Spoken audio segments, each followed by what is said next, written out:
성도 여러분 안녕하십니까? 네, 오늘도 함께해 주셔서 하나님 감사합니다. 오늘 1월 22일 또 말씀을 또 함께 나누도록 하겠습니다. 오늘 시대의 소망 제7장 유년시대, 예수님의 유년시대에 대하여 우리 함께 말씀 묵상하겠습니다. 오늘 말씀 묵상할 페이지는 68에서 70페이지까지가 되겠습니다. 읽고 그리고 말씀을 정리해 나누도록 하겠습니다.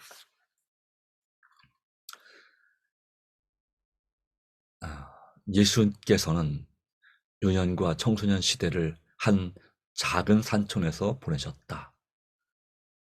이 세상에서 그의 임재하심으로 말미암아 영예롭게 되지 않았을 장소는 하나도 없었다. 왕궁에서도 그를 손님으로 영접한 것은 왕궁에서라도 그를 손님으로 영접하는 것을 특권으로 여겼을 것이다. 그러나 그는 부유한 가정이나 왕궁이나 유명한 학자의 저택을 지나치시고 궁벽하고 천시받는 나사렛의 거처를 삼으셨다. 그의 초기의 생애에 관한 간단한 기록은 실로 의미심장하다. 아이가 자라며 강하여지고 지혜가 충족하고 하나님의 은혜가 그 위에 있더라. 예수께서는 당신의 아버지 얼굴에서 비치는 햇빛 아래서 그 지혜와 그 키가 자라가며 하나님과 사람 앞에 사람에게 더 사랑스러워 가셨다. 누가복음 2장 52절.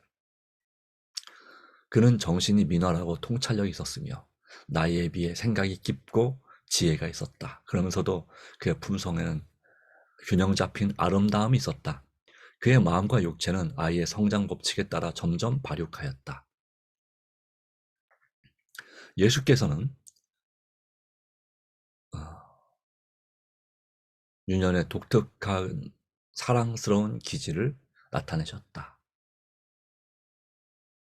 그의 자진하여 돕는 손은 다른 사람들을 돕기 위하여 언제나 준비되어 있었다.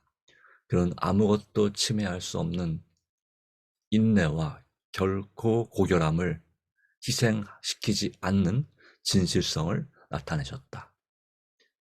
원칙에는 반석과 같이 확고하였지만 그의 생애는 이기심 없는 인정을 드러내셨다.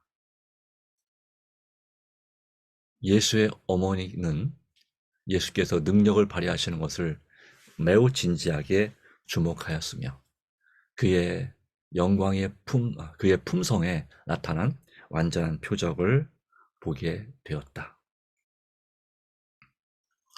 그는 기쁨으로 명랑하고 감수성이 많은 그 아이의 마음을 격려하기를 힘썼다. 그녀는 성령을 통하여 하나님만을 그의 아버지라고 주장할 수 있는 이 아이를 양육하는 일에 하늘 천사들과 협력하기 위하여 지혜를 받았다.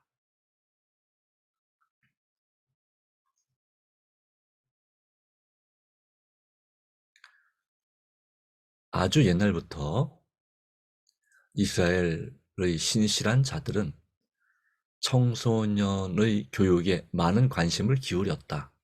주께서는 아이들을 아주 어릴 때부터 특히 하나님의 율법에 명시되고 이스라엘 역사 가운데 나타나신 하나님의 인자하심과 위대하심에 대하여 가르치라고 명하셨다.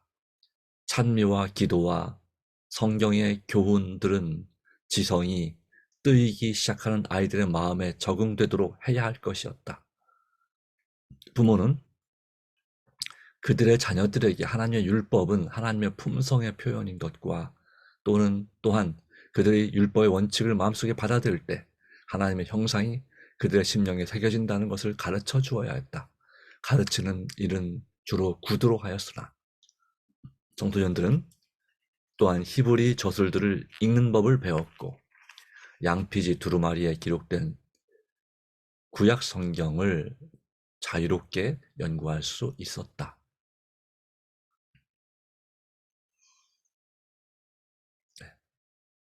그리스도 당시에는 청년들의 종교적 지도를 위하여 아무런 시설을 하지 않은 마을이나 도시는 하나님의 저주를 받은 곳으로 간주되었다. 그러나 그 교훈은 형식화되어 있었다. 유전이 성경을 대신하는 일이 많이 있었다.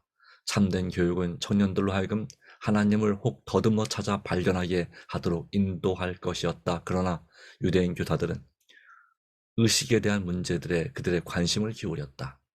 그들의 마음은 배우는 자에게 소용없을 뿐 아니라 하늘에 있는 더 높은 학교에서 인정을 받지 못할 그런 요소로 가득 차 있었다. 하나님의 말씀을 개인적으로 받아들임으로 얻어지는 경험은 그 교육 제도의 그 자취도 찾아볼 수 없었다. 외향적인 것들에 열중한 학생들은 하나님과 조용히 보낼 시간을 발견하지 못하였다. 그들은 하나님께서 마음에 말씀하시는 음성을 듣지 못하였다.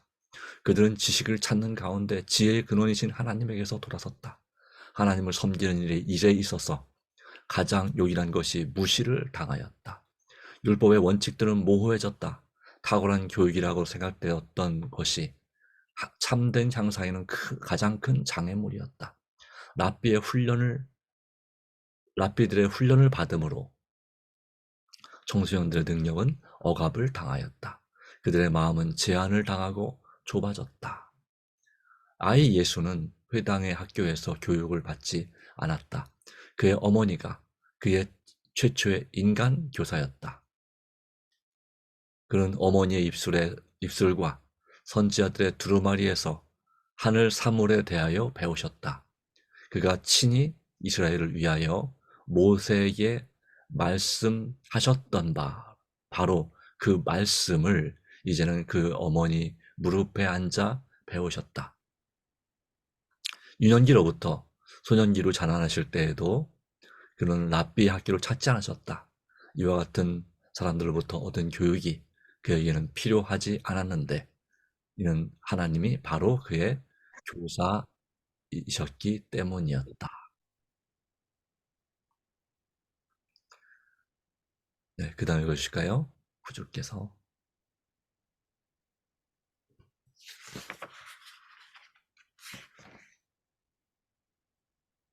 잘 안 보여서 보니 그러세요. 네, 알겠습니다. 잘 안 보여. 예. 그럼 그냥 제가 하겠습니다. 네.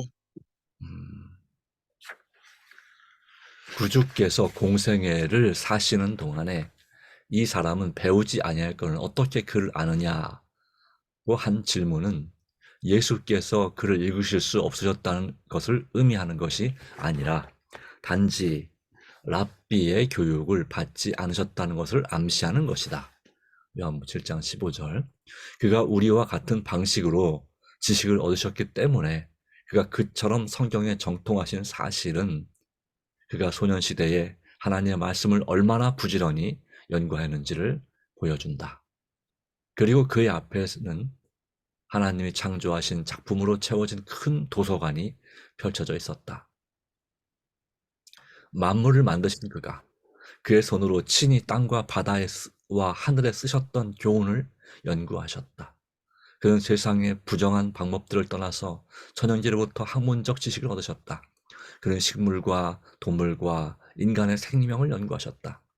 그는 유년시대로부터 오직 한 목적에 사로잡히셨는 바, 곧 그는 남을 축복하기 위하여 생애하셨다.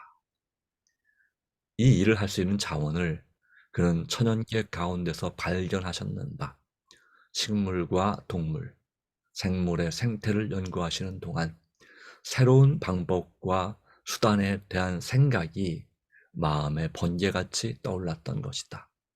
그는 보이는 사물에서부터 하나님의 말씀을 소개할 수 있는 예정들을 끌어내시려고 끊임없이 노력하셨다.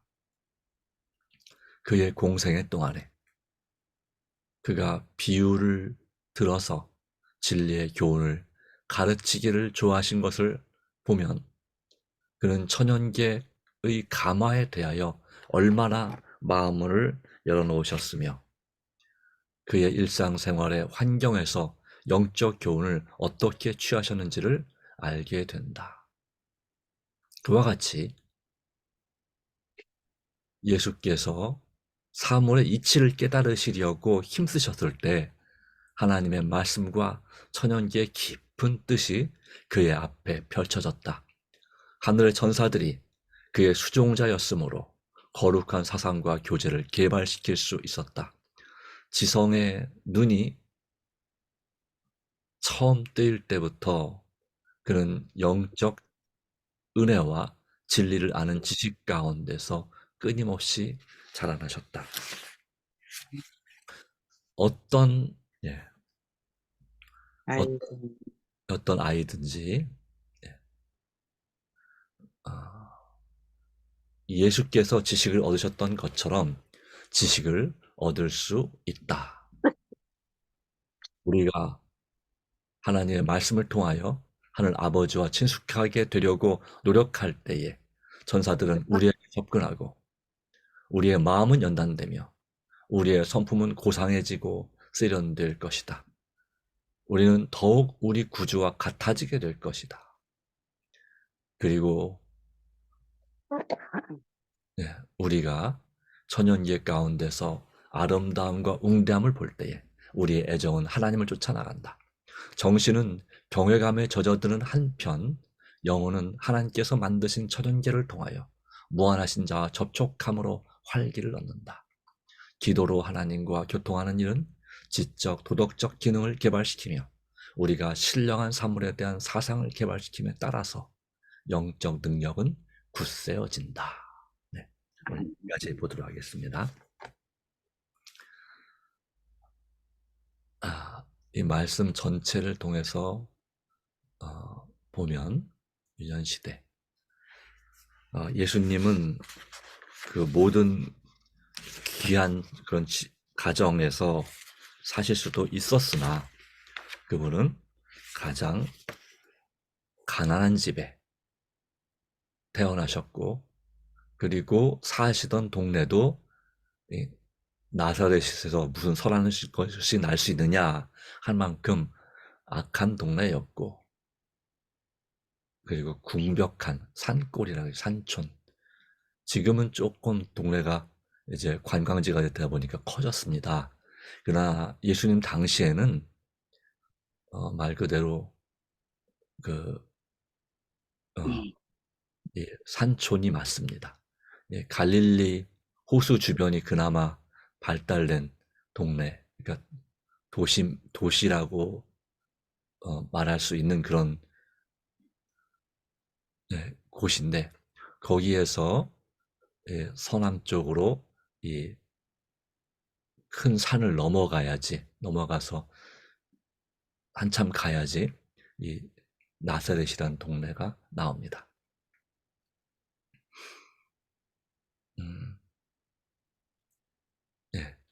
갈릴리 가나 넘어가면 가나란 동네가 있는데 이 가버나움이라고 하는 이 동네가 갈릴리 호수 근처에 있는데 거기가 제일 큰 동네였습니다. 그 근처에서는. 근데 가나도 그 다음으로 괜찮은 동네였죠. 근데 가나를 지나서 조금 더 남쪽으로 내려가면 거기에 이제 나사렛이라는 곳이 있습니다. 자, 그곳에서 사셨는데 그곳의 특징은 성경의 기록은 많진 않죠. 12살 때 성전에 가신 기록 그 이전에 보면 누가복음 2장에 이 두 말씀이 전부입니다. 아이가 자라며 강화해지고 지혜가充足하며 그 하나님의 은혜가 그 위에 있더라. 그 지혜와 키가 자라가며 하나님과 사람에게 더 사랑스러워 가셨다 하는 말씀이 있습니다. 여기서 우리는 삼육 교육을 이제 발견하게 됐죠. 지덕체 요즘은 좀 바뀌어서 지영체라고 하더라고요. 지영체 지적인 교육과 지혜가 충족하는 지혜 그리고 키가 자라가죠.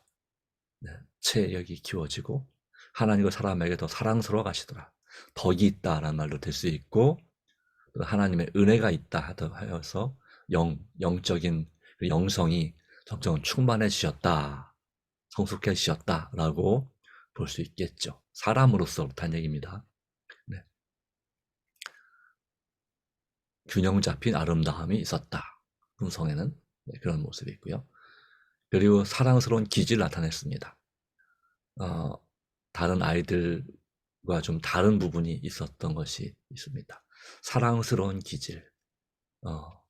이건 이제 어른들이 참 좋아하죠. 할머니, 할아버지들이 정말 좋아하는 그런 기질이 있었습니다. 그리고 또 예수님은 이 랍비 학교에 다니지 않았어요. 보통 거의 모든 동네마다 이 회당, 유대인들이 세 가정만 모이면 회당을 지었습니다. 그리고 그 회당에서 예배도 드렸지만 청소년들을 모아서 교육시키는, 우리나라로 말하면 서당 같은 곳이 있었죠.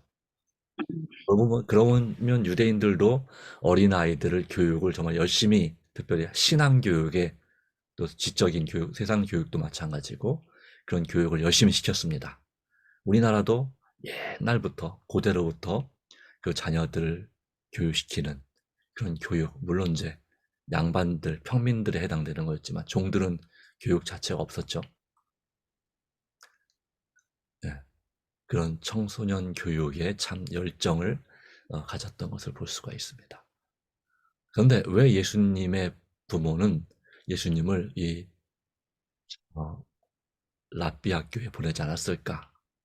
왜냐하면 바로 유전이 성경을 대신한 일이 많았고, 하나님을 더듬어 찾을 수 있는 그런 깊은 묵상과 기도의 그런 습관을 배우기보다는, 하나님의 음성을 듣기보다는 이 전통 유대인의 그 의식에 대한 문제들에 관심을 기울이다 보니까, 그것이 아마도 이 교육제도의, 그 교육제도의 한계를 이 예수님의 어머니 마리아가 봤던 것 같습니다. 그래서 동네 마을 촌장이나 이웃들이 왜 아이를 그 학교에 안 보내냐고, 선지자 학교인데 거기에 보내야지라고 이렇게 많이 얘기했을 것 같습니다만은, 바로 하나님의 아들로 오신 예수님, 바로 그분에게 그들이 요셉과 마리아가 성령의 감동과 그 은혜를 많이 받았잖아요. 하나님의 음성을 꿈에도 들을 수 있고 볼 수도 있고 한 그런 사람들로서 기도하는 가운데, 무엇이 이 아이 예수에게 가장 좋은 교육일까 고민하는 가운데서, 기도하는 가운데서 바로 직접 가정교육, 바로 홈스쿨을 하기로, 요즘 말하면 홈스쿨을 하기로 했어요. 네. 그래서 어머니에게서 이 성경을 배웠죠. 아마 성경을, 그 당시엔 필사했기 때문에 성경이 무척 비쌌을 것입니다. 어렵게 성경을 구해서 그 성경을 배웠습니다. 그리고 천연계에서, 여기가 이제 이 그림이 옛날 예루살렘, 아니 나사렛을 그린 그림입니다. 이것처럼 이 언덕 위에 이 마을이 있었습니다. 그건 아주 큰 마을은 아니었다라고 하는 것입니다. 또 그 한쪽에는 낭떠러지 같은 그런 절벽이 또 존재했습니다. 가서 보니까 거기 한번 굴렀다가는 진짜 이게 어렵겠다는 생각이 들더라고요. 한, 한 50에서 100여 미터 되는 그런, 그래도 직각은 아니고, 한 80도? 한 이 정도 경사진 곳이거든요. 뭐, 내려갈 수는 있지만, 잘못해서 굴르면, 네, 거의, 거의 보통 우리가 보는 일반 계단 수준이, 계단보다 더 가파른 절벽이기 때문에 위험하지 않을까 생각이 됐더라고요. 자, 그런 곳에서 사셨는데, 그래서 주변에 천연계가 우리나라 수준만큼 아름답진 않지만, 그래도 괜찮은 그런 곳이었습니다. 그래서 예수님은 이 천연계에서 천연계의 그 이치를 동물과 식물을 연구하면서 만물의 이치를 깊이 깨닫는 그것 깨닫기 위해 힘썼다라고 했죠. 그리고 성경 말씀을 어, 성경 말씀을 아주 읽고 또 읽어서 그 말씀을 깊이 묵상하고 그 말씀의 통다른 모습을 볼 수가 있죠. 구약에. 그리고 예수님이 비유로 천연계나 사람들의 사는 모습의 비유를 말씀하셨잖아요. 그만큼 이 사물의 이치를 깨닫고자 힘쓰고 관찰을 많이 하고 생각을 많이 하셨다는 뜻이 되겠습니다. 그래서 어, 그, 이 우리나라에 전해지는 그 사서 3경 가운데도 대학, 뭐 논어 이런 책에도 이런 아마 들어보셨을 거 얘기가 있습니다. 경물치지란 말이 있습니다. 경물치지 그 다음에 나오는 단어가 수신제가 치국평천하라고 하는 것입니다. 네, 한문을 좀 아시는 분들은 전부들은 들어본 내용이죠. 근데 격물 바로 사물을 어, 겪어보고 이런 뜻이죠. 그리고 치지 그 이치를 깨달아라. 예. 그리고서 내 마음을 닦는 수신, 내 몸을 수련하는 그런 수신, 예. 마음과 몸을 수련하는 그것이 필요하다. 그럴 때에 가정을 잘 다스릴 수 있고 나아가서는 나라를 다스릴 수 있다. 그런 내용이죠. 그 근본이 그러니까 동양이나 이 중동 지방도 동양이지만 이 근본 원리는 동서양을 막론하고 바로 사물의 이치를 깨닫는 것, 천연계와 하나님 말씀과 그 뜻을 깊은 뜻을 그 안에는 깊은 뜻을 어, 경험하는 것 이게 필요하죠. 그리고 또 천사들의 지도를 받았다면 더 거룩한 사랑과 교제를 개발시킬 수 있는 것이다라고 하는 사실을 보여줍니다. 그러기에 예수님은 지성의 눈이 처음 뜰 때부터 글을 이제 막 배우고 또 그렇게 할 때부터 영적 은혜와 진리를 아는 지식 가운데서 끊임없이 자라나셨다. 이렇게 된다면 얼마나 좋을까요? 네, 이런 교육을 시킬 수 있다면 네, 이런 것에 대한 이해를 가지고 우리 젊은 부모들이 자녀들을 말씀으로 양육하는 것이 참으로 중요하다는 사실을 다시 한번 보게 됩니다. 그리고 이렇게 이 마찬가지로 말씀은 우리도 그렇게 어떤 아이든지 이렇게 제대로 지도를 받는다면 이런 지식을 얻을 수 있다라고 하는 것입니다.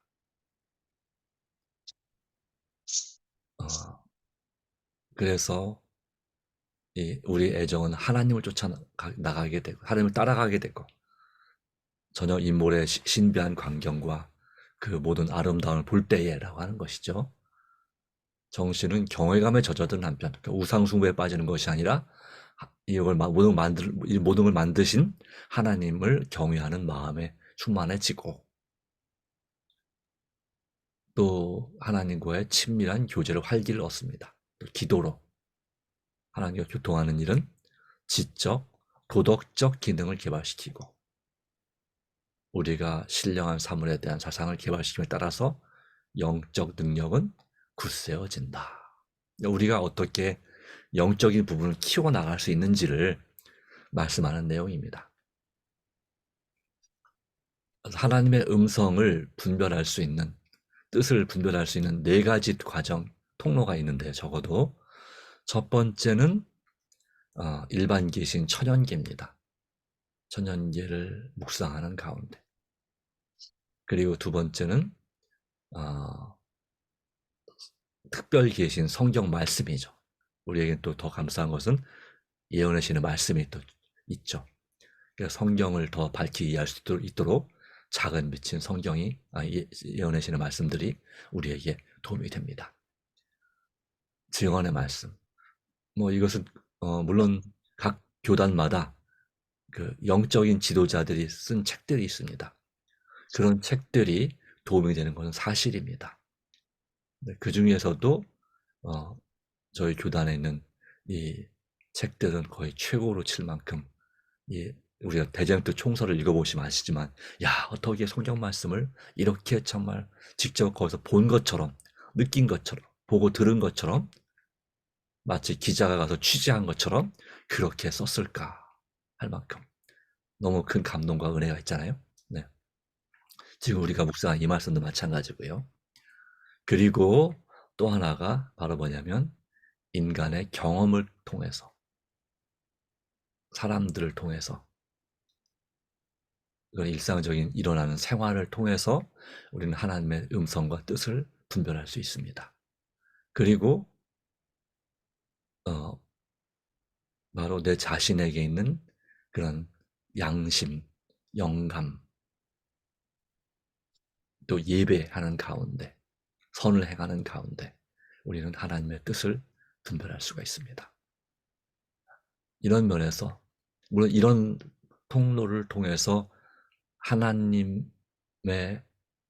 물론 세상적인 것에는 다른 사상들도 끼어들 여지가 있습니다마는 그러나 일반적으로 우리가 하나님의 음성을 듣는 방법에 대해서 네, 또 확신을 믿음이 생기는 법에 대해서 이런 부분을 생각할 수 있습니다. 이렇게 해서 우리는 역시 우리의 지적인 부분뿐만 아니라 또 체력적인 부분의 단련도 꾸준히 해야 되는 것도 사실이지만 특별히 나이가 들수록 이 근력을 키워야 된다고 그러죠. 근력이 약해지지 않도록 특별히 다리의 근력이 중요하다고 말합니다. 네. 그건 마찬가지로 우리의 영적인 근력도 끊임없이 더 굳세게 키울 수 있는 것이 바로 이것입니다. 네. 나이가 들수록 우리의 지력과 체력은 자연스럽게 노화로 인해서 떨어질 수밖에 없습니다. 그러나 떨어지지 않고 더 강해질 수 있는 것이 있는데 그것이 바로 영적 능력입니다. 영성입니다. 몸이 약해지는 것만큼 우리의 영성도 약해지는 것이 아니라 더 간절히 하나님을 찾을 수가 있습니다. 총량의 법칙에 따라서 약해지는 부분만큼 다른 부분이 채워지는 것이죠.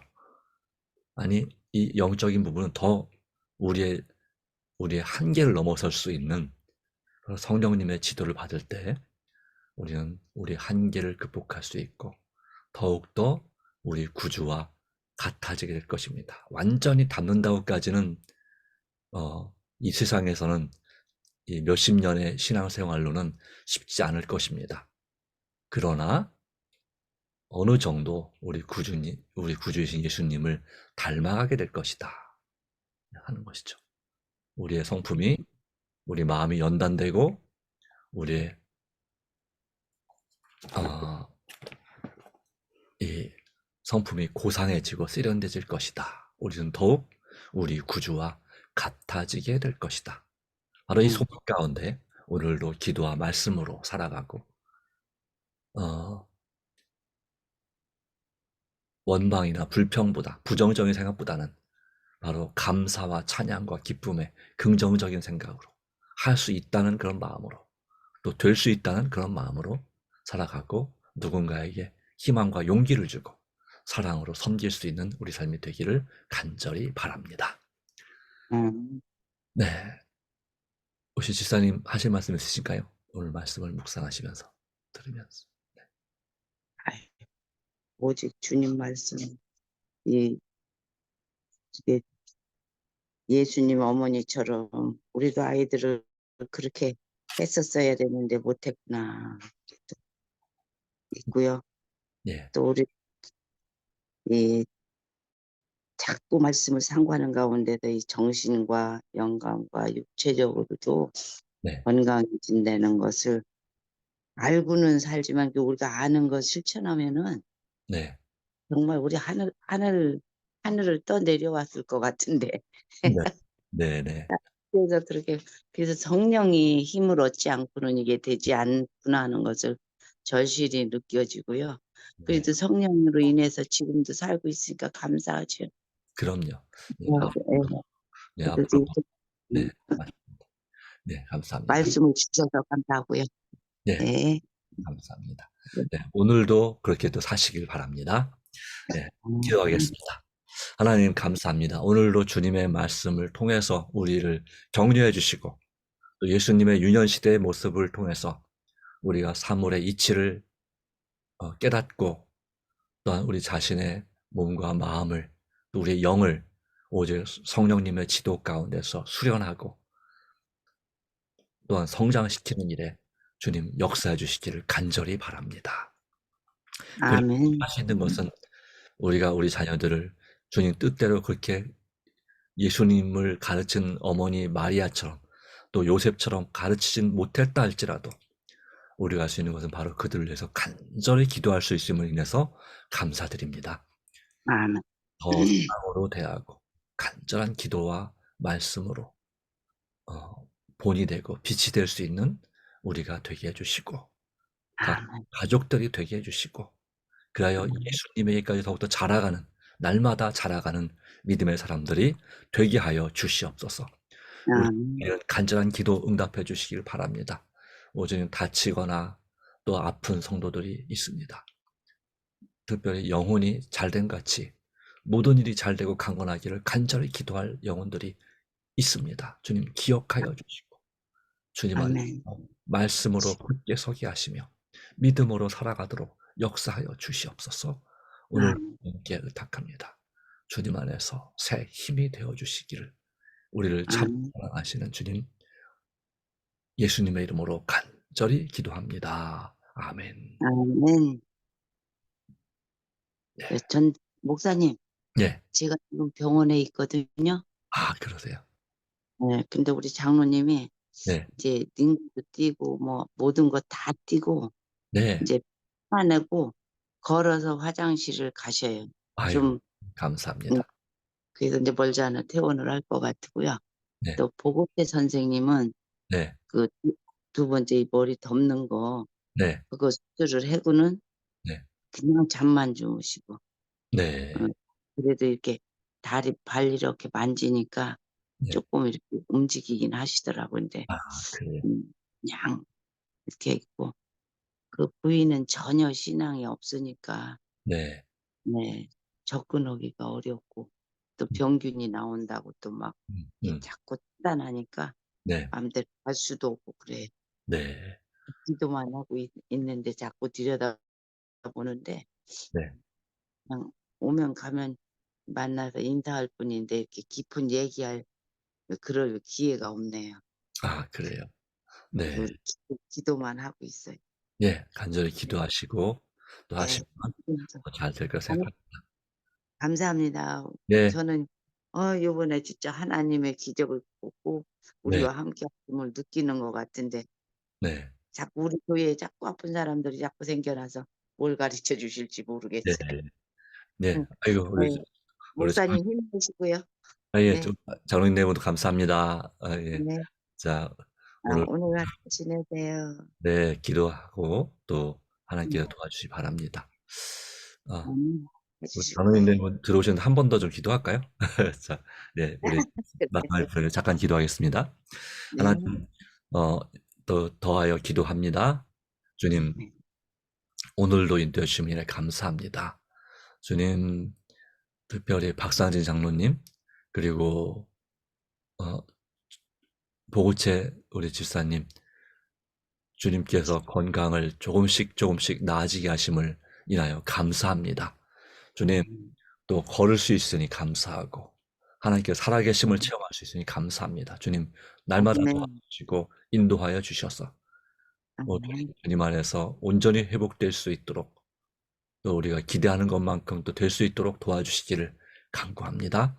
주님, 아멘. 도와주시고 인도하여 주시옵소서.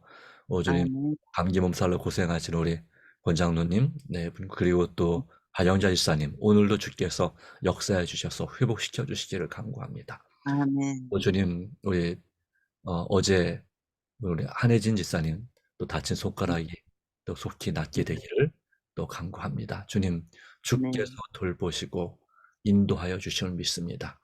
오늘 우리 교회의 교우들 한 영혼 한 영혼 또 우리의 속한 목장 식구들 주께서 돌봐주셔서 믿음으로 굳게 서도록 도와주시고, 요즘 교회 아, 이제 나온 지 얼마 안 되는 몇 개월 된 그런 성도들, 유라, 그리고 한국종 성도님, 그리고 이혜림 성도님, 그리고 또 아직 병원에 있지만 26일 날 퇴원하는 이광열 성도님에게도 주께서 아, 은혜 풀어주셔서 온전히 강건하고 주님 말씀으로 회복되고 믿음으로 살아갈 수 있도록 도와주시고, 또 성경에 관심을 갖기 시작하는 이수환 성도님에게도 주께서 함께 해주셔서 그에게 믿음을 더하시고 용기를 더하시고 오직 주님 은혜로 살도록 도와주시옵소서. 아, 주님 오늘도 함께 해주심을 믿습니다. 우리의 자녀들, 또 가족들, 또 지인들 주께서 오늘도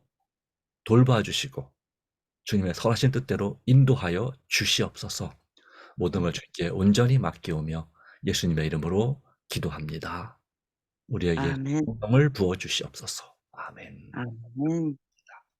감사합니다. 감사합니다. 좋은 하루 되십시오. 안녕히 계세요.